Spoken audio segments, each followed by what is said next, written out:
అందరికీ నమస్కారం. మీడియా ఆహ్వానాన్ని మన్నించి ఇక్కడికి విచ్చేసినటువంటి సీనియర్ పాత్రికేయులకు, జర్నలిస్ట్ మిత్రులకు, జర్నలిస్ట్ శ్రేయోభిలాషులకు, కుటుంబ సభ్యులకు, స్నేహితులకు, ప్రతి ఒక్కరికి కూడా హృదయపూర్వక స్వాగతం.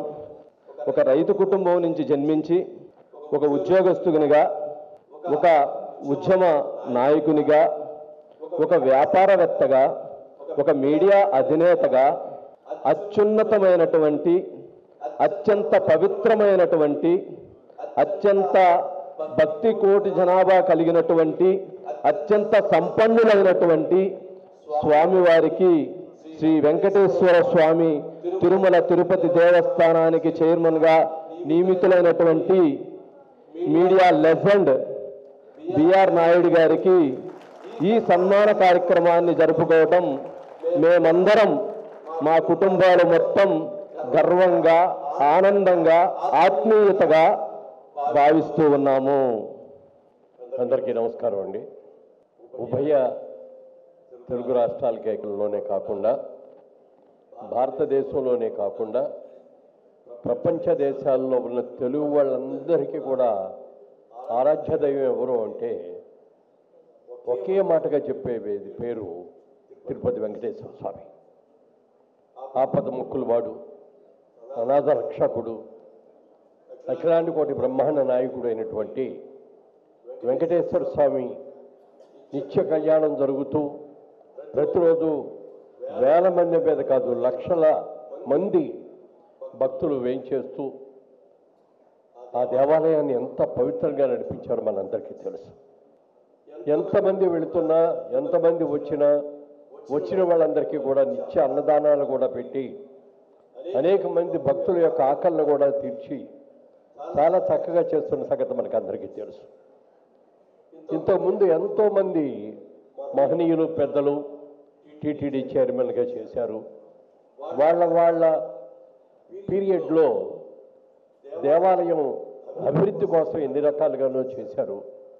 అలాగే ఈ రోజున జర్నలిస్టుల విభాగంలో ఉన్నటువంటి బిఆర్ నాయుడు గారికి ఈ పదవి రావటం అనేది చాలా చాలా సంతోషంగా ఉంది. వాళ్ళ రోజున మీడియా మిత్రులందరూ కలిసి, మీడియా పెద్దలందరినీ కూడా ఇక్కడ తీసుకొచ్చి ఈ వేదిక మీద వారిని సత్కరించడం, అభినందించడం హర్షదాయకం. వాళ్ళ మీడియా మిత్రులైన వంశీ గారు మరి అందరినీ టాల్వర్డ్స్ పెద్ద వాళ్ళందరూ కూడా తీసుకొని వచ్చి ఈ కార్యక్రమాన్ని ఇంత జనరంజకంగా, ఇంత బాగా చేస్తున్నందుకు వారిని ప్రత్యేకంగా అభినందిస్తూ, నాయుడు గారికి ఆ భగవంతుడు వెంకటేశ్వర స్వామి వారు ఆయురారోగ్య ఐశ్వర్యాలను ఇవ్వాలని, తన పదవి బాధ్యతల్లో చాలా మంచి పేరు తెచ్చుకునేటట్టుగా దేవుడు వారికి ఆశీస్సులు అందజేయాలని కోరుకుంటూ సెలవు తీసుకుంటాం. ఓం నమో వెంకటేశాయ. ముఖ్యంగా నాకు ఈ అవకాశం ఇచ్చినటువంటి పెద్దలు, గౌరవనీయులు ముఖ్యమంత్రి శ్రీ నారా చంద్రబాబు నాయుడు గారికి నా హృదయపూర్వక ధన్యవాదాలు. మొట్టమొదటిసారిగా ఇది అభినందన సభ కాదు, నాకు ఆశీర్వాద సభ అని నేను భావిస్తున్నాను. చాలామంది అనుకుంటారు ఏదో టీవీ పెట్టాడు, ఏదో చంద్రబాబు నాయుడుకి సపోర్ట్ చేశారు, అందు గురించి నాకు టీటీడీ చైర్మన్ ఇచ్చారని ఒక అపోహ ఉంది. నేను అది మీకు క్లారిఫై చేస్తాను 2 నిమిషాల్లో. పార్టీ పెట్టిన తర్వాత అన్నగారి పిలుపు మేరకు 1982లో అప్పటి నుంచి చివరి దాకా నేను పార్టీలోనే ఉన్నాను. పార్టీ కోసం పనిచేశాను, దెబ్బలు తిన్నాను, జైలు పోయాను. నేను 1.5 year క్రితం చంద్రబాబు నాయుడు గారు కలిశాను. నేను పోయి, అన్న 42 ఏళ్ల నుంచి పనిచేస్తున్నాను పార్టీలో, ఇప్పటి వరకు నేనేం అడగలేదు. ఇప్పుడు నాకు అక్కడ పుట్టినోడిని కాబట్టి నాకు టీటీడీ చైర్మన్ చేయాలని ఉంది. అక్కడ అన్ని విషయాలు నాకు తెలుసు. నేను ఆ గుడికి తప్ప వేరే గుడికి సామాన్యంగా వెళ్ళను, నాకు చేయాలని ఉంది అని అంటే 1 నిమిషం ఆలోచన చేసి యూ డిజర్వ్ ఇట్ అన్నాడు. ముఖ్యంగా అక్కడ చాలా విషయాల్లో నాకు కొంత అవగాహన ఉంది.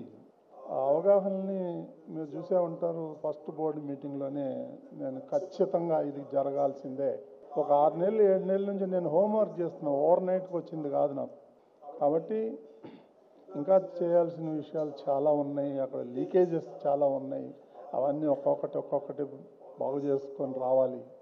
మొన్న కూడా అధికారులతో సమావేశం పెట్టాను. నేను కొంచెం తేడాగాడిని, నాతో కొంచెం జాగ్రత్తగా ఉండండి మీరు, నేనే తప్పు చేయను, మీరు తప్పు చేస్తే మాత్రం వదిలిపెట్టనని. సో ఇప్పుడు కొంచెం సర్దుకుంటున్నారు అందరూ. ఓవర్ నైట్ అయ్యే పనులు కావు. ఒక్కొక్క డిపార్ట్మెంట్ పిలిచి దాన్ని క్లీన్ చేసే పనిలో ఉన్నాను. కాబట్టి మీరందరూ నాకు ఈ అవకాశం ఇచ్చినటువంటి పెద్దలందరికీ కూడా హృదయపూర్వక ధన్యవాదాలు.